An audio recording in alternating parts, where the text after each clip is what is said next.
Hello dear friends, welcome back to my channel amazing secrets of beauty.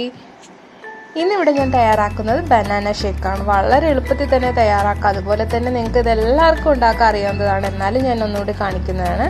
ഇതെല്ലാവരും ഒന്ന് try ചെയ്ത് നോക്കാം. നമ്മുടെ വീട്ടിലൊക്കെ ഇപ്പോൾ പഴം ഒരുപാട് ഇരിക്കുവാണെങ്കിൽ അത് ഒരുപാട് വേസ്റ്റ് ആയിപ്പോവും, പെട്ടെന്ന് പഴുത്തു പോകും. ആ സമയങ്ങളിൽ നമുക്ക് ഇതുപോലെ ജ്യൂസ് ഉണ്ടാക്കി കുടിക്കാം. അപ്പോൾ ഞാനിവിടെ പാളയംതോടൻ പഴമാണ് എടുത്തേക്കുന്നത്.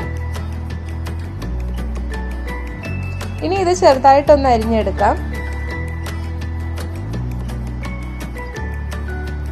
ഇതെല്ലാം കൂടി നമുക്കൊന്ന് മിക്സിയിൽ ഇട്ട് കൊടുക്കാം. അതിനുശേഷം ആവശ്യത്തിന് പഞ്ചസാര ഇട്ട് കൊടുക്കണം.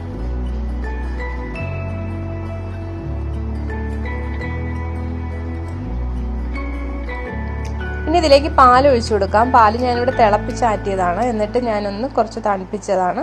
അത് ഇതിലേക്കൊന്ന് ഒഴിച്ചു കൊടുത്ത് നമുക്ക് ഇനി ഇതൊന്ന് അടിച്ചെടുക്കാം. നന്നായിട്ട് അടിച്ചെടുത്തിട്ടുണ്ട്. ഇത് നമുക്ക് ഇനി ഒരു സെർവിങ് ഗ്ലാസ്സിലേക്ക് മാറ്റാം. ഇത് നമുക്ക് ഓപ്ഷനായിട്ട് ഇതിൽ ഈത്തപ്പഴം, നട്ട്സ് ഇതൊക്കെ നമുക്ക് ഇതിലേക്ക് ആഡ് ചെയ്യാം. പിന്നെ കുറച്ച് ഹോർലിക്സും കൂടി ഇടുകയാണെങ്കിൽ കുറച്ചുകൂടി ടേസ്റ്റാണ്. അപ്പോൾ ഇതെല്ലാവരും ഒന്ന് ട്രൈ ചെയ്ത് നോക്കുക. ഈ വീഡിയോ നിങ്ങൾക്ക് ഇഷ്ടപ്പെട്ടിട്ടുണ്ടെങ്കിൽ ലൈക്ക് ചെയ്യുക, ഷെയർ ചെയ്യുക, കമൻറ്റ് ചെയ്യുക. അപ്പോൾ അടുത്ത നല്ലൊരു വീഡിയോ ആയിട്ട് വരുന്നവരെ ബൈ.